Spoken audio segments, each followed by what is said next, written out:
اسلام آباد میں ایک مرتبہ پھر افواہیں گردش کر رہی ہیں کہ عمران خان کو راولپنڈی کی اڈیالہ جیل سے کسی دوسری جیل میں شفٹ کرنے کی تیاریاں کی جا چکی ہیں اور اس سلسلے میں مختلف آپشن زیر غور ہیں۔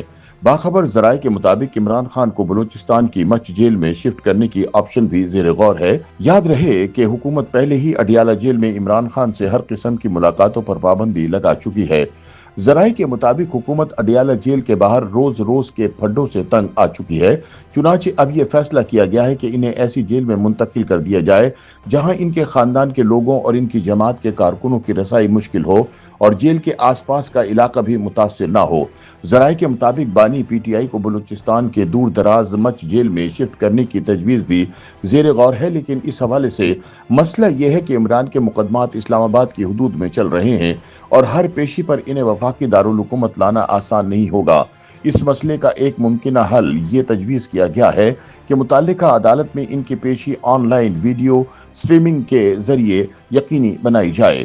ذرائع کے مطابق دوسرا آپشن یہ ہے کہ عمران خان کو اسلام آباد یا اس کے اطراف کی کسی جیل یا کسی محفوظ مقام پر واحد قیدی کے طور پر رکھا جائے جہاں کارکنوں کی رسائی ممکن نہ ہو۔ اس کے علاوہ بھی چند متبادل مقام زیر غور ہیں جن میں حتمی فیصلہ آنے والے دنوں میں کیا جائے گا۔ ذرائع کا کہنا ہے کہ عمران کی اڈیالہ جیل سے ممکنہ منتقلی کا انحصار پی ٹی آئی کے رویے پر ہے۔ اگر اڈیالہ جیل کے باہر اب کوئی تصادم ہوتا ہے تو اس منصوبے پر فوری عمل درآمد کر دیا جائے گا۔ تاہم اگر پی ٹی آئی کی قیادت اڈیالہ جیل کے باہر اپنے روز روز کے ہنگاموں سے پیچھے ہٹتی ہے تو اس منصوبے پر نظر ثانی بھی کی جا سکتی ہے۔ یاد رہے کہ عمران سے ملاقاتوں پر پابندی کا دفاع کرتے ہوئے حکومتی حلقوں نے موقف اختیار کیا ہے کہ 190 ملین پاؤنڈ کرپشن کیس میں سزا یافتہ عمران خان کو جیل میں اپنے خاندان، وکلاء اور سیاسی رہنماؤں سے ملاقات کی غیر معمولی سہولت دی جاتی رہی۔ مجموعی طور پر عمران خان کی اڈیالہ جیل میں 300 سے زائد ملاقاتیں ہوئیں، جن میں 189 ملاقاتیں صرف فیملی اراکین کے ساتھ تھیں، جبکہ سیاسی رہنماؤں سے درجنوں ملاقاتیں اس کے علاوہ ہیں۔ اگر تعداد دیکھی جائے تو تقریباً ہر دوسرے روز ایک ملاقات بنتی ہے۔ حکومتی حلقوں کے مطابق یہ رعایت کسی اور سیاسی قیدی کو کبھی نہیں ملی، مگر ہر ملاقات کے بعد ریاست اور عسکری قیادت کے خلاف عمران کا جو بیانیہ سامنے آتا رہا وہ ان کے اپنے تابوت میں آخری کیل ثابت ہوا ہے۔ سرکاری حلقوں کا کہنا ہے کہ پاکستان پریزن رولز 1978 کے مطابق ایک سزا یافتہ قیدی کو کسی قسم کی سیاسی سرگرمی کی اجازت نہیں ہوتی۔ ان کے مطابق عمران نے ہر ملاقات کو سیاسی بیانیہ بڑھانے کے لیے استعمال کیا، جس کی دنیا کے کسی ملک میں اجازت نہیں ہوتی۔ حکومت کا ماننا ہے کہ بانی پی ٹی آئی جیل کو سیاسی دفتر کے طور پر استعمال کر رہے ہیں اور اڈیالہ جیل میں خاندان اور پارٹی رہنماؤں سے ملاقاتوں کے ذریعے فوج مخالف بیانیہ آگے بڑھایا جا رہا ہے، جس سے ملک میں انتشار پھیل رہا ہے۔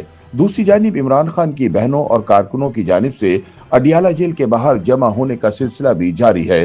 اس ہجوم کو روکنے کے لیے ہی عمران خان کو کسی دوسری جیل میں منتقل کرنے پر غور کیا جا رہا ہے۔ ذرائع کے مطابق خاص طور پر منگل کے روز اڈیالہ جیل کے قریب کارکنوں کی دوبارہ ہلڑ بازی اور عمران کی تینوں بہنوں کی وہاں موجودگی نے اس منصوبے کو عملی شکل دینے کے قریب تر کر دیا ہے۔ واضح رہے کہ اس سے قبل تقریباً ایک ماہ بعد عمران خان کی بہنوں کو اس شرط پر ملاقات کی اجازت دی گئی تھی کہ وہ بعد میں کسی قسم کی پریس کانفرنس یا سیاسی بیان نہیں دیں گی۔ اہم ملاقات کے فوراً بعد عمران خان کی بہن نورین نیازی نے اس شرط کی خلاف ورزی کرتے ہوئے وہ بیانات دیے جنہوں نے پہلے سے موجود کشیدگی کو پوائنٹ آف نو ریٹرن تک پہنچا دیا۔ اس کے بعد نورین نیازی نے بھارت کے ایک ٹی وی چینل پر ایسا انٹرویو دیا جس نے صورتحال مزید بگاڑ دی۔ اسی ملاقات کے حوالے سے عمران خان نے اپنے ایکس اکاؤنٹ پر جو عاصم منیر مخالف پوسٹ کی، اسے بھی بھارتی میڈیا نے نمایاں طور پر نشر کیا۔ ان واقعات کے بعد حکومت نے فیصلہ کیا کہ اب عمران خان سے جیل میں کسی قسم کی ملاقات نہیں ہوگی اور انہیں اڈیالہ جیل سے کسی دوسرے صوبے میں شفٹ کر دیا جائے گا۔ YouTube پر گوگلی نیوز دیکھنے کے لیے youtube.com کی سرچ بار میں googly news T V type کریں۔ گوگلی نیوز کے پیج پر سرخ رنگ کے سبسکرپشن والے بٹن پر کلک کرنا نہ بھولیے۔ YouTube پیج پر اپلوڈ ہونے والی ویڈیوز سے باخبر رہنے کے لیے بیل آئیکن پر کلک کیجیے۔ آپ کو ہر نئی ویڈیو کے بارے میں نوٹیفیکیشن موصول ہو جائے گا۔